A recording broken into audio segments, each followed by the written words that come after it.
UK government சரிவடைய போகுது. புதிதாக ஒரு பிரதமர் தேர்ந்தெடுக்கப்பட போகிறார். ஆனால் அவர் ஒரு முஸ்லீம் அப்படிங்கிற தகவல் ரிலீஸ் ஆயிருக்கு. லேபர் பார்ட்டி எதனால இந்த திட்டத்தை தீட்டுறாங்க? இங்கிலாண்டில் என்ன நடந்துகிட்டு இருக்கு? பேரலாக ஈரானில் ஒரு பெரிய அளவிலான ஒரு தாக்குதலுக்கு இப்போ இஸ்ரேல் தயாராகிட்டு இருக்கு அப்படிங்கிற ரிப்போர்ட். அமெரிக்கா ஹெல்ப் பண்ணுவாங்களா அப்படின்னு கேட்டால் கண்டிப்பாக பண்ணுவாங்க.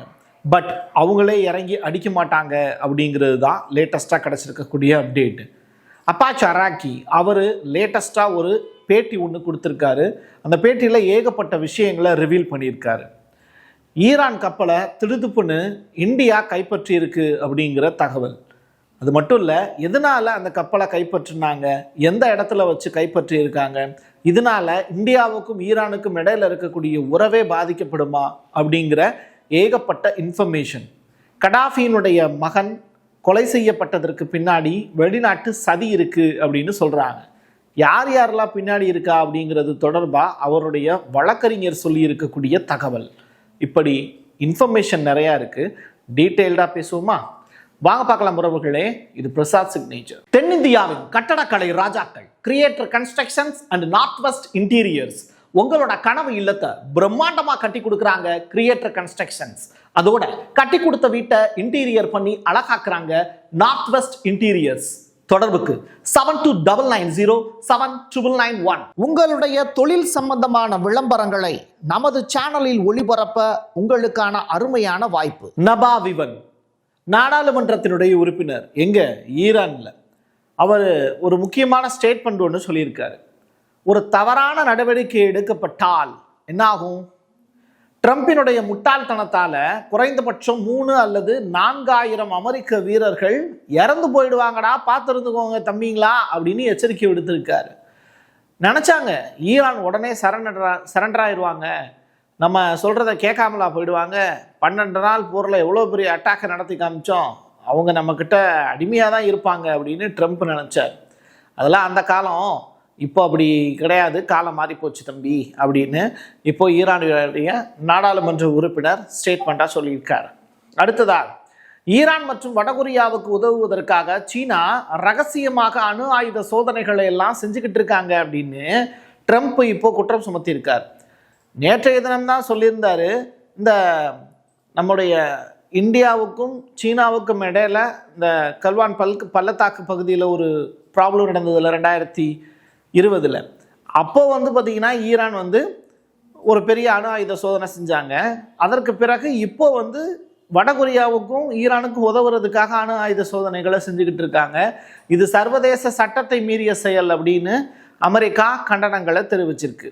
இது ஒரு பக்கம். பட் தயாரித்த ஆயுதங்களை ஈரானுக்கு கொடுக்காம இருந்தாங்கன்னா சந்தோஷம், கொடுத்தாங்கன்னா அமெரிக்காவுக்கு காண்டாகுமா இல்லையா?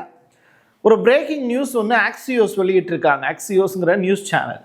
அதாவது இஸ்ரேலுடைய பிரைம் மினிஸ்டர் நெதன்யாகு அவர்கள் மிக முக்கியமாக இப்போ என்ன பண்ண போறாருன்னா, ஒரு மிலிட்ரி அட்டாக் பண்ண போறாரு அப்படிங்கிறது தான். யார் மேலே?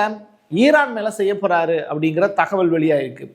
இது நிஜமாவே இது செய்யறதுக்கான வாய்ப்பு இருக்கா அப்படின்னு கேட்டால் அதை நெதன்யாகு கிட்ட தான் கேட்கணும். பட் கிடைச்சிருக்கக்கூடிய ரிப்போர்ட் ஆக்சியோஸ் சொல்லியிருக்காங்க, அதை மக்கள்கிட்ட கொண்டு நம்ம சொல்லிட்டோம். சரியா? இப்படிப்பட்ட நிலையில், ஏன்னா இங்கே ஓமனில் நடந்த பேச்சுவார்த்தையில் ரொம்ப பெரிய அளவில் சுமூகமாலாம் போல. 2 பேருக்கு இடையில பஞ்சாயத்து அப்படிங்கிறது உங்களுக்கே தெரியும். அணு ஆயுத பரவல் தடை சட்டத்துக்குள்ளே வரணும் அப்படிங்கிற ஏகப்பட்ட இன்ஃபர்மேஷன்லாம் சொல்லியிருந்தாங்க. பட் ஈரான் அணு ஆயுதத்தை நான் தயாரித்து தான் தீருவேன், யுரேனியத்தை சரி ஊட்டிக்கிட்டு தான் இருப்பேன், உனக்கு என்ன பண்ணுது, உன் வேலையை பார்த்துட்டு போடா அப்படின்ட்டாங்க. சரி, இப்போது இட்டாலியினுடைய பிரைம் மினிஸ்டர் மெலோனி அவர்கள் ஒரு முக்கியமான ஸ்டேட்மெண்ட்டை சொல்லியிருக்காங்க. போர்ட் ஆஃப் பீஸ் காசாவில் நிறுவுறாங்கல்ல, அதில் நாங்கள் சேர மாட்டோம் அப்படிங்கிறத அனௌன்ஸ்மெண்ட்டாக கொடுத்துட்டாங்க. இது அஃபீஷியல் ஸ்டேட்மெண்ட்டாக பிரைம் மினிஸ்டர் சொல்லியிருக்கக்கூடிய விஷயம். ஸோ உங்கள்கிட்ட நான் எதுக்கு $9 பில்லியன் கொடுத்து சேரணும், அதுக்கு நாங்கள் வாட்டுக்கு எங்கள் நாடுகளில் என்ன செய்யணுமோ அதை செஞ்சுட்டு போயிடுவோம் அப்படின்னு இப்போ அந்த ஸ்டேட்மெண்ட்டை சொல்லியிருக்காங்க. இது வரவேற்க தகுந்த ஸ்பீச். அதுக்கு அடுத்ததான் நீங்கள் லிபியா மாதிரியான ஒரு ஆப்பிரிக்க தேசத்தில் ரொம்ப முக்கியமான ஒரு வழக்கறிஞருடைய பேட்டி இது நம்ம பார்க்க போகிறோம். இப்போ அவங்க பேசியிருக்கக்கூடிய வார்த்தைகள் கடாஃபியினுடைய வார்த்தைகள். அந்த அளவிற்கு ரொம்ப முக்கியத்துவம் வாய்ந்தது. அவங்க என்ன சொல்கிறாங்க, வெளிநாட்டு சதி இதுக்குள்ளே அடங்கியிருக்கு அப்படிங்கிற ஸ்டேட்மெண்ட்டை சொல்லியிருக்காங்க. இந்த லேடி தான் கடாஃபியினுடைய சன் இருக்கார்ல அவங்களுடைய லாயர். அவங்க சில முக்கியமான ஸ்டேட்மெண்ட்டை பதிவு செஞ்சுருக்காங்க. அதில் அவங்க சொல்லியிருக்கக்கூடிய விஷயத்தை இப்போ நான் தமிழாக்கம் பண்ணிடலாம். சைஃப் அல் இஸ்லாம் கடாஃபி அவர் இப்போ இறந்து போயிட்டார், வீட்டில் வச்சே கொலை பண்ணியிருக்காங்க. இது வந்து ஒரு வெளிநாட்டுக்காரங்களுடைய முடிவு, அது இங்கிலாண்டாகவோ பிரான்ஸாகவோ இருக்கலாம் அப்படிங்கிறது தான் அவங்க சொல்லியிருக்கக்கூடிய விஷயம். சதாம் ஹுசேனுடைய முன்னாள் வழக்கறிஞர் அவர் யார்? இந்த லேடி. சதாம் ஹுசேனுக்கும் அவங்க தான் தூக்கு தண்டனை நிறைவேற்றப்படுவதற்கு முன்னாடி அவருக்காக வாதாடினவங்க. இவங்க கொலை செய்யப்படாமல் இருக்காங்களே, அந்த வரைக்கும் ஆச்சரியமான விஷயம்தான். அதாவது இந்த சைஃப் அப்படிங்கிற கடாஃபியினுடைய சன்னு வந்து எலெக்ஷனில் போட்டிக்கிட்டு ஜெயிக்கிறதுக்கான எல்லா வாய்ப்புகளும் இருந்தது. பட் கடாஃபியினுடைய மகனே டைரக்டாக லிபியாவில் ஆட்சிக்கு வந்துட்டா அங்கே கண்டிப்பாக அவர் நினச்சதை தான், அந்த கொள்கை தான் இங்கே மறுபடியும் டெவலப் ஆகும். அப்போ அமெரிக்காவுக்கும் ஏகாதிபத்தியத்துக்கும் ஆபத்து அப்படின்னு நேட்டோவில் உறுப்பினர்களாக இருக்கக்கூடிய பிரான்ஸு, இங்கிலாந்து உள்ளிட்ட நாடுகள் சேர்ந்து இவரை தீர்த்து கட்டிட்டாங்க அப்படிங்கிறது தான் இந்த வழக்கறிஞர் சொல்லியிருக்கக்கூடிய மிக முக்கியமான தகவல். இதெல்லாம் உலகம் பெரிய அளவில் பேசுமா அப்படின்னு கேட்டால் நம்ம மக்களுக்கு இதை நம்ம சொல்லுவோம். உலகத்தினுடைய பல்வேறு சேட்டலைட் சேனல்கள் இதை சொல்லாமலே விட்டுட்டாங்க. ஏன் மறந்தாங்கன்னு தெரியல. மும்பைக்கு மேற்கே சுமார் 100 கடல் மைல் தொலைவில் ஈரானோடு தொடர்புடைய அல் ஜாப்சியா அப்படின்னு சொல்லிட்டு ஒரு கப்பல். அது மட்டும் கிடையாது, ஒரு கப்பல் தான் நம்ம நினச்சோம், அது இல்லை. ஆஸ்பாட் ஸ்டார், ஸ்டெல்லர் ரூபி அப்படின்னு ஒரு 3 கப்பலை, 3 எண்ணெய் கப்பலை இந்திய கடலோர காவல் படை வந்து என்ன பண்ணியிருக்காங்க, கைது பண்ணியிருக்காங்க. ஸோ இது ரொம்ப ரொம்ப முக்கியத்துவம் வாய்ந்தது கோஸ்டல் ஏரியாவில். அதுவும் மும்பை மாதிரியான தாஜ் ஹோட்டல் அட்டாக் இருக்குல்ல, அதெல்லாம் நீங்கள் ஞாபகப்படுத்தியிருந்தீங்கன்னா உங்களுக்கு ஏகப்பட்ட விஷயங்கள் உங்களுக்கு ரிவீல் ஆகும். ஸோ இப்போது ஈரானில் பதட்டமாக இருக்கக்கூடிய சூழ்நிலையில் இந்தியாவினுடைய மிக முக்கியமான கடல் பகுதி மும்பை. அந்த இடத்துல இந்த 3 எண்ணெய் கப்பலையும் நம்முடைய கோஸ்ட் கார்டு வந்து அரெஸ்ட் பண்ணி வச்சிருக்கிறது ரொம்ப முக்கியத்துவம் வாய்ந்த ஒரு செய்தி. சரி, இப்போ அப்பாச்சி அராக்கி ஈரானுடைய ஃபாரிஸ்ட் மினிஸ்டர் அவர் பேசுறதை கேட்போம். Negotiations is nuclear and it will be so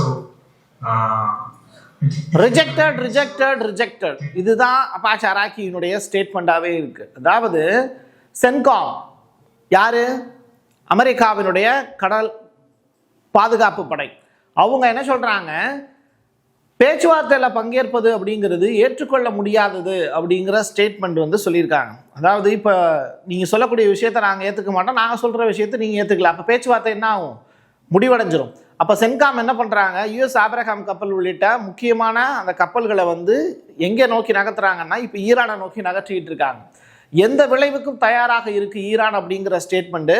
ஒன்று ராஜதந்திரம், இன்னொன்று போர். இந்த 2ல் ஏதாவது ஒன்றை நீங்கள் செய்யணும். ராஜதந்திரங்கிறது பேச்சுவார்த்தை மூலிமா போர் நடக்க விடாமல் தடுக்கிறது. போருங்கிறது டைரக்ட் வார் தான். அதில் வந்து வெற்றி தோல்வி யாருக்கு இருக்க போகுதுன்னு முன்னாடியே கணிக்க முடியாது. ஸோ அந்த மாதிரியான ஒரு சுற்றுக்கு நாங்கள் ரெடி தான் அப்படிங்கிற ஸ்டேட்மெண்ட்டை இப்போ ஈரானுடைய ஃபாரின் மினிஸ்டர் சொல்லியிருக்கார்.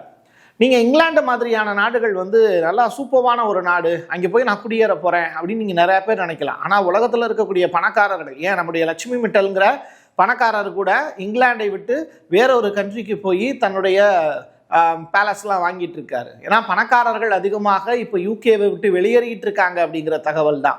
ஏன்னா ஆட்சியாளர்களும் சரி, அங்கே இருக்கக்கூடிய மக்களும் சரி, ஸ்திரத்தன்மை இல்லாமல் இருக்காங்க. போதை வஸ்துக்கள் அதிகமான அளவில் புழக்கத்தில் இருக்கிறதுனால இங்கிலாந்து அரசு அதை கட்டுப்படுத்த தவறிடுச்சு. காரணம் என்னன்னா, லேபர் பார்ட்டியில் ரொம்ப முக்கியமான பர்சன் பிரைம் மினிஸ்டர். அந்த பிரைம் மினிஸ்டரோட போஸ்டிங்கே ஆபத்து அப்படின்னு சொல்கிறாங்க.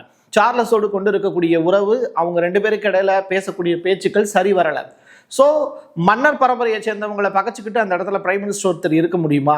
ஸோ ஸ்டாமருக்கும் சார்லஸுக்கும் இடையில பஞ்சாயத்து, அது கோர்ட் வரைக்கும் போயிடுச்சு. ஸோ இப்படிப்பட்ட சூழ்நிலையில் ஸ்டாமருடைய பதவி விலகல் அப்படிங்கிறது எதிர்பார்க்கப்படுது. கிட்டத்தட்ட இந்த 3வது வீடியோவில் நான் சொல்கிறேன். ஆனால் இந்த வீடியோவில் நான் சொல்ல போகிற விஷயமும் முக்கியமானது. இவருக்கு பதிலாக யாரு அப்படிங்கிறது தான் கொஸ்டின் மார்க்கு. இப்போது ஸ்டாமருக்கு பதிலாக இந்த போஸ்டிங் யாருக்கு போய் சேரப்போகுது அப்படின்னா, ஒரு முஸ்லீம் லேடிக்கு போய் சேரப்போகுது. அவங்க யாரு அப்படிங்கிறது தான் ரொம்ப ரொம்ப முக்கியத்துவம் வாய்ந்தது. ஷபானா மஹ்மூத் அப்படிங்கிறது தான் அந்த லேடியினுடைய பெயர்.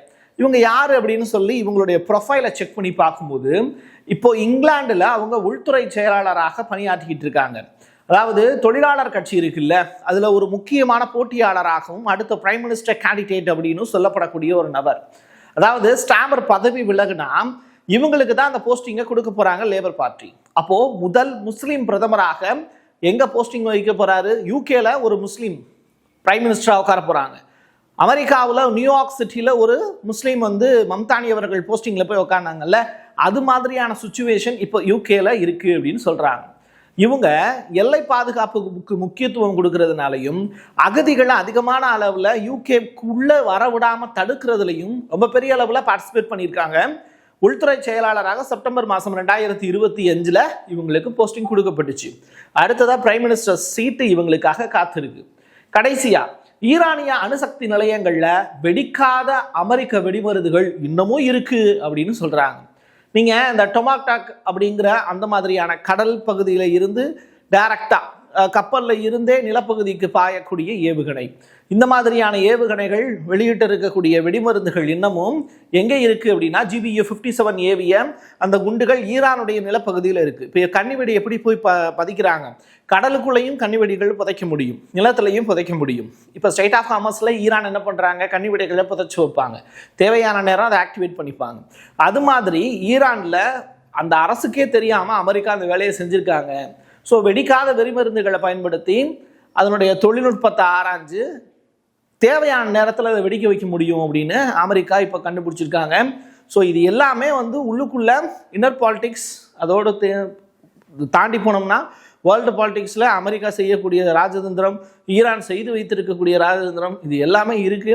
எல்லாத்தையும் உங்கள்கிட்ட கொண்டு சொல்லியிருக்கேன். இது உங்களுக்கு புரிஞ்சது பிடிச்சது அப்படின்னா உங்களுடைய நண்பர்களுக்கும் உறவினர்களுக்கும் ஷேர் பண்ணுங்க. என் கையெழுத்து என் மக்களுக்கான உறவுகளே, மீண்டும் ஒரு பதிவில் சந்திக்கலாம். நன்றி, வணக்கம். Prasad signature media broadcasting OBC private limited. நீங்க நியூஸ் ரீடரா மாறணுமா? கண்டென்ட் கிரியேட்டரா உருவாகணுமா? சேட்டலைட் சேனல்ல ரிப்போர்ட்டரா வேலை பார்க்கணுமா? டாக்குமெண்ட்ரி மேக்கிங்ல இருந்து ஜேர்னலிசம் பற்றிய முழுமையான பயிற்சி பெற உங்களுக்கான அருமையான வாய்ப்பு. எங்களை தேடி வாங்க. ஆன்லைன் மற்றும் நேரடி பயிற்சி வகுப்புகளும் சர்டிபிகேட் கோர்ஸாவை கத்துத்தரும். மீடியா துறையில் 10 ஆண்டுகளுக்கு மேல அனுபவம் உள்ளவர்கள் பயிற்சி கொடுப்பார்கள். வாய்ஸ் ஓவர் தொடங்கி வாய்ஸ்லெஸ் பீப்புளுக்காக உங்களை சிறந்த ஜேர்னலிஸ்டா உருவாக்க வேண்டியது எங்களோட பொறுப்பு. ஸ்கூல்ஸ் அண்ட் காலேஜஸ்ல ஜூனியர் ஜேர்னலிஸ்ட்ங்கிற பேர்ல ஒர்க் ஷாப்பும் கண்டக்ட் பண்ணி கொடுக்கிறோம். மோட்டிவேஷனல் ஸ்பீக்கரா கடந்த 15 ஆண்டுகளா கல்வி நிறுவனங்களுக்கு நிகழ்ச்சிகளும் நடத்தி தரோம். தொடர்புக்கு 9944790333 94493594 prasad@gmail.com. உங்களுடைய தொழில் சம்பந்தமான விளம்பரங்களை நமது சேனலில் ஒளிபரப்ப உங்களுக்கான அருமையான வாய்ப்பு.